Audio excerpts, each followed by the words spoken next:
చూస్తుంటే చాలా సిగ్గుచేటు.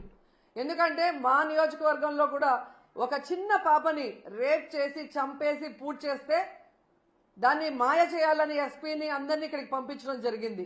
గ్రామస్తులంతా తిరగబడితే ఆ రోజు మేమంతా కూడా వెళ్ళిన సందర్భం మీరు చూశారు. అప్పుడు విధిలేక అక్కడికి వచ్చి డబ్బులు ఇచ్చేసి చేతులు దులుపుకొని వెళ్ళిందే తప్ప ఇక మీదట ఇలాంటివి జరగకుండా కఠినతరంగా మరి శిక్షలు అమలు చేస్తాం, తప్పు చేసిన వాడు ఎంతటి వాడైనా వదిలిపెట్టము అన్నట్టుగా ఆవిడ ముందుకు వెళ్లాల్సింది పోయి అప్పటి నుంచి ఇంకా ఎక్కువ అవుతూ పోతున్నాయి. ఈరోజు అనంతపురం విషయం చూస్తే ప్రతి ఒక్కరికి కూడా హృదయం ద్రవించిపోతుంది.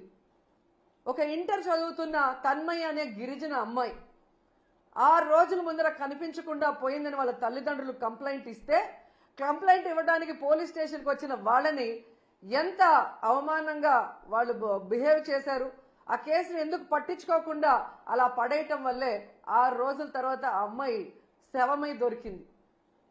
అలాగే మీరు చూస్తే పరిటాల సునీత గారి ఒక మహిళ, ఆవిడ నియోజకవర్గంలో ఒక మైనర్ బాలికని 14 మంది తెలుగుదేశం పార్టీ వాళ్ళు కంటిన్యూస్ గా రేప్ చేసుకుంటూ ఉంటే సాక్షి టీవీ, సాక్షి ఛానల్ దాన్ని బయట పెట్టింది.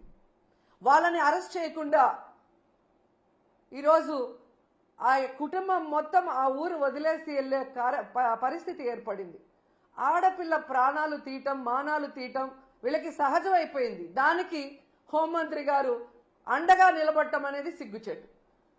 ఇవన్నీ జరుగుతుంటే ఎక్కడ తమ తప్పులు బయటపడతాయో అని ఈరోజు వాళ్ళు చేస్తున్న డైవర్షన్ పాలిటిక్స్ మనం ఒకసారి గమనించాలి.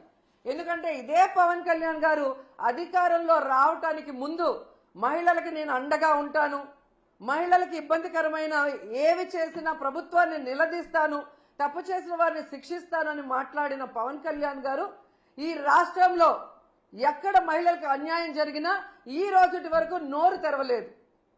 తప్పు చేసిన వారిని శిక్షించమని ప్రభుత్వం మీద ఒత్తిడి తీసుకురాలేదు. అది అనంతపురం అయినా, పిఠాపురం అయినా, తిరుపతి అయినా, అమరావతి అయినా, ఎక్కడ ఏ మహిళకు అన్యాయం జరిగినా ఆయన పట్టించుకోకపోవటం రాష్ట్రంలో ఉన్న మహిళలందరూ కూడా గమనించాలని ఈ సందర్భంగా తెలియజేసుకుంటున్నారు. హోంమంత్రి గారుగా తన అధికారాన్ని ఉపయోగించి ఆడవాళ్ళని కాపాడాల్సిన అనిత గారేమో నా దగ్గర లాఠీ ఉందా, నా భుజాన గన్నుందా, నేనేం చేయగలను మాట్లాడిన గొప్ప వ్యక్తి. అలాంటప్పుడు మీకు చేత కాకపోతే మీరు ఫెయిల్యూర్ హోంమంత్రి అని తెలిసినప్పుడు ఎందుకు పక్కకి తప్పుకోవటం లేదు?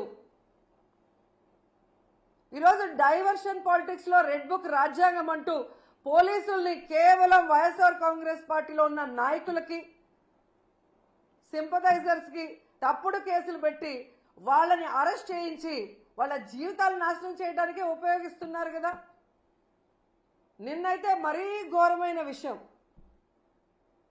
అసలు ఇది రెడ్ బుక్ రాజ్యాంగానికి పరాకాష్ట.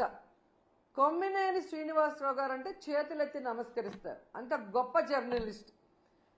70 ఏళ్ల వయసులో ఆయన మీద ఎస్సీ ఎస్టీ తప్పుడు కేసు పెట్టి ఈరోజు హైదరాబాద్ నుంచి ఎలా మీరు తీసుకొచ్చారో ఈ రాష్ట్ర ప్రజలందరూ కూడా గమనిస్తున్నారు. దీని గురించి మనం నిజంగా చాలా క్లియర్ కట్ గా మాట్లాడుకోవాల్సిన అవసరం ఉంది.